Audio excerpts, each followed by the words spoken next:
आचार्य रामचंद्र शुक्ल कृत प्रेम घन की छाया स्मृति। मेरे पिताजी फारसी के अच्छे ज्ञाता और पुरानी हिंदी कविता के बड़े प्रेमी थे। फारसी कवियों की उक्तियों को हिंदी कवियों की उक्तियों के साथ मिलाने में उन्हें बड़ा आनंद आता था। वे रात को प्रायः रामचरितमानस और रामचंद्रिका घर के सब लोगों को एकत्र करके बड़े चित्ताकर्षक ढंग से पढ़ा करते थे। आधुनिक हिंदी साहित्य में भारतेंदु जी के नाटक उन्हें बहुत प्रिय थे। उन्हें भी वे कभी कभी सुनाया करते थे। जब उनकी बदली हमीरपुर जिले की राठ तहसील से मिर्जापुर हुई तब मेरी अवस्था 8 वर्ष की थी। उसके पहले ही से भारतेंदु के संबंध में एक अपूर्व मधुर भावना मेरे मन में जगी रहती थी। सत्य हरिश्चंद्र नाटक के नायक राजा हरिश्चंद्र और कवि हरिश्चंद्र में मेरी बाल बुद्धि कोई भेद नहीं कर पाती थी। हरिश्चंद्र शब्द से दोनों की एक मिलीजुली भावना, एक अपूर्व माधुर्य का संचार मेरे मन में करती थी। मिर्जापुर आने पर कुछ दिनों में सुनाई पड़ने लगा कि भारतेंदु हरिश्चंद्र के एक मित्र यहाँ रहते हैं जो हिंदी के एक प्रसिद्ध कवि हैं और जिनका नाम है उपाध्याय बद्री नारायण चौधरी। भारतेंदु मंडल की किसी सजीव स्मृति के प्रति मेरी कितनी उत्कंठा रही होगी, यह अनुमान करने की बात है। मैं नगर से बाहर रहता था। एक दिन बालकों की मंडली जोड़ी गई जो चौधरी साहब के मकान से परिचित थे। वे अगुआ हुए। 1.5 मील का सफर तय हुआ। पत्थर के एक बड़े मकान के सामने हम लोग जा खड़े हुए। नीचे का बरामदा खाली था। ऊपर का बरामदा सघन लताओं के जाल से आवृत था। बीच बीच में खंभे और खुली जगह दिखाई पड़ती थी। उसी ओर देखने के लिए मुझसे कहा गया। कोई दिखाई न पड़ा। सड़क पर कई चक्कर लगे। कुछ देर पीछे एक लड़के ने उंगली से ऊपर की ओर इशारा किया। लता प्रतान के बीच एक मूर्ति खड़ी दिखाई पड़ी। दोनों कंधों पर बाल बिखरे हुए थे। एक हाथ खंभे पर था। देखते ही देखते यह मूर्ति दृष्टि से ओझल हो गई। बस यही पहली झांकी थी। ज्यों-ज्यों मैं सयाना होता गया त्यों-त्यों हिंदी के नूतन साहित्य की ओर मेरा झुकाव बढ़ता गया।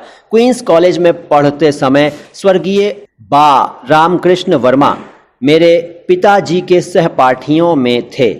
भारत जीवन प्रेस की पुस्तकें प्रायः मेरे यहाँ आया करती थीं, पर अब पिताजी उन पुस्तकों को छिपाकर रखने लगे। उन्हें डर हुआ कि कहीं मेरा चित्त स्कूल की पढ़ाई से हट न जाए, मैं बिगड़ न जाऊं। उन्हीं दिनों पंडित केदारनाथ जी पाठक ने एक हिंदी पुस्तकालय खोला था। मैं वहां से पुस्तकें ला लाकर पढ़ा करता।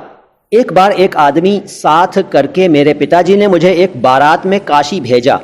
मैं उसी के साथ घूमता फिरता चौखंबा की ओर जा निकला। वहीं पर एक घर में से पंडित केदारनाथ जी पाठक निकलते दिखाई पड़े। पुस्तकालय में वे मुझे प्रायः देखा करते थे। इससे मुझे देखते ही वे वहीं खड़े हो गए। बात ही बात में मालूम हुआ कि जिस मकान में से वे निकले थे वह भारतेंदु जी का घर था। मैं बड़ी चाह और कुतूहल की दृष्टि से कुछ देर तक उस मकान की ओर न जाने किन किन भावनाओं में लीन होकर देखता रहा। पाठक जी मेरी यह भावुकता देख बड़े प्रसन्न हुए और बहुत दूर मेरे साथ बातचीत करते हुए गए। भारतेंदु जी के मकान के नीचे का यह हृदय परिचय बहुत शीघ्र गहरी मैत्री में परिणत हो गया। 16 वर्ष की अवस्था तक पहुंचते पहुंचते तो समवयस्क हिंदी प्रेमियों की एक खासी मंडली मुझे मिल गई, जिनमें श्रीयुत काशी प्रसाद जी जायसवाल, बा भगवान दास जी हालना, पंडित बद्री नाथ गौड़, पंडित उमाशंकर द्विवेदी मुख्य थे। हिंदी के नए पुराने लेखकों की चर्चा बराबर इस मंडली में रहा करती थी। मैं भी अब अपने को एक लेखक मानने लगा था। हम लोगों की बातचीत प्रायः लिखने पढ़ने की हिंदी में हुआ करती, जिसमें निस्संदेह इत्यादि शब्द आया करते थे। जिस स्थान पर मैं रहता था वहां अधिकतर वकील, मुख्तारों तथा कचहरी के अफसरों और अमलों की बस्ती थी। ऐसे लोगों के उर्दू कानों में हम लोगों की बोली कुछ अनोखी लगती थी। इसी से उन्होंने हम लोगों का नाम निस्संदेह लोग रख छोड़ा था। मेरे मोहल्ले में कोई मुसलमान सब जज आ गए थे। एक दिन मेरे पिताजी खड़े खड़े उनके साथ कुछ बातचीत कर रहे थे। इसी बीच मैं उधर जा निकला। पिताजी ने मेरा परिचय देते हुए उनसे कहा, इन्हें हिंदी का बड़ा शौक है। चट जवाब मिला, आपको बताने की जरूरत नहीं, मैं तो इनकी सूरत देखते ही इस बात से वाकिफ हो गया। मेरी सूरत में ऐसी क्या बात थी, यह इस समय नहीं कह सकता। आज से 30 वर्ष पहले की बात है। चौधरी साहब से तो अब अच्छी तरह परिचय हो गया था। अब उनके यहाँ मेरा जाना एक लेखक की हैसियत से होता था। हम लोग उन्हें एक पुरानी चीज समझा करते थे। इस पुरातत्व की दृष्टि में प्रेम और कुतूहल का एक अद्भुत मिश्रण रहता था। यहाँ पर यह कह देना आवश्यक है कि चौधरी साहब एक खासे हिंदुस्तानी रईस थे। वसंत पंचमी, होली इत्यादि अवसरों पर उनके यहाँ खूब नाच रंग और उत्सव हुआ करते थे। उनकी हर एक अदा से रियासत और तबीयतदारी टपकती थी। कंधों तक बाल लटक रहे हैं, आप इधर से उधर टहल रहे हैं। एक छोटा सा लड़का पान की तश्तरी लिए पीछे पीछे लगा है। बात की काट छांट का क्या कहना है। जो बातें उनके मुंह से निकलती थीं, उनमें एक विलक्षण वक्रता रहती थी। उनकी बातचीत का ढंग उनके लेखों के ढंग से एकदम निराला होता था। नौकरों तक के साथ उनका संवाद सुनने लायक होता था।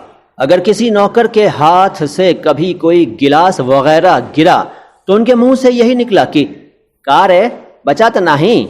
उनके प्रश्नों के पहले क्यों साहब अक्सर लगा रहता था। वे लोगों को प्रायः बनाया करते थे। इससे उनसे मिलने वाले लोग भी उन्हें बनाने की फिक्र में रहा करते थे। मिर्जापुर में पुरानी परिपाटी के एक बहुत ही प्रतिभाशाली कवि रहते थे जिनका नाम था वामनाचार्य गिरि। एक दिन वे सड़क पर चौधरी साहब के ऊपर एक कविता जोड़ते चले जा रहे थे। अंतिम चरण रह गया था कि चौधरी साहब अपने बरामदे में कंधों पर बाल छिटकाए खंभे के सहारे खड़े दिखाई पड़े। चट कवित्त पूरा हो गया और वामन जी ने नीचे से वह कवित्त ललकारा जिसका अंतिम अंश था, खंभा टेकी खड़ी जैसे नारी मुगलाने की। एक दिन कई लोग बैठे बातचीत कर रहे थे कि इतने में एक पंडित जी आ गए। चौधरी साहब ने पूछा, कहिए क्या हाल है। पंडित जी बोले, कुछ नहीं, आज एकादशी थी, कुछ जल खाया है और चले आ रहे हैं। प्रश्न हुआ, जल ही खाया है कि कुछ फलाहार भी पिया है। एक दिन चौधरी साहब के एक पड़ोसी उनके यहाँ पहुंचे। देखते ही सवाल हुआ, क्यों साहब, एक लफ्ज मैं अक्सर सुना करता हूं पर उसका ठीक अर्थ समझ में न आया। आखिर घनचक्कर के क्या मानी है, उसके क्या लक्षण हैं। पड़ोसी महाशय बोले, वाह, यह क्या मुश्किल बात है। एक दिन रात को सोने के पहले कागज कलम लेकर सवेरे से रात तक जो काम किए हों सब लिख जाइए और पढ़ जाइए। मेरे सहपाठी पंडित लक्ष्मी नारायण चौबे बा भगवान दास हालना बा भगवान दास मास्टर, इन्होंने उर्दू बेगम नाम की एक बड़ी ही विनोदपूर्ण पुस्तक लिखी थी जिसमें उर्दू की उत्पत्ति, प्रचार आदि का वृत्तांत एक कहानी के ढंग पर दिया गया था। इत्यादि कई आदमी गर्मी के दिनों में छत पर बैठे चौधरी साहब से बातचीत कर रहे थे। चौधरी साहब के पास ही एक लैंप जल रहा था। लैंप की बत्ती एक बार भभकने लगी। चौधरी साहब नौकरों को आवाज देने लगे। मैंने चाहा कि बढ़कर बत्ती नीचे गिरा दूं, पर लक्ष्मी नारायण ने तमाशा देखने के विचार से मुझे धीरे से रोक लिया। चौधरी साहब कहते जा रहे हैं, अरे जब फूट जाई तबै चलत आवह। अंत में चिमनी ग्लोब के सहित चकनाचूर हो गई, पर चौधरी साहब का हाथ लैंप की तरफ न बढ़ा। उपाध्याय जी नागरी को भाषा मानते थे और बराबर नागरी भाषा लिखा करते थे। उनका कहना था कि नागर अपभ्रंश से जो शिष्ट लोगों की भाषा विकसित हुई वही नागरी कहलाई। इसी प्रकार वे मिर्जापुर न लिखकर मीरजापुर लिखा करते थे, जिसका अर्थ वे कहते थे लक्ष्मीपुर मीर, समुद्र जा, पुत्री पुर।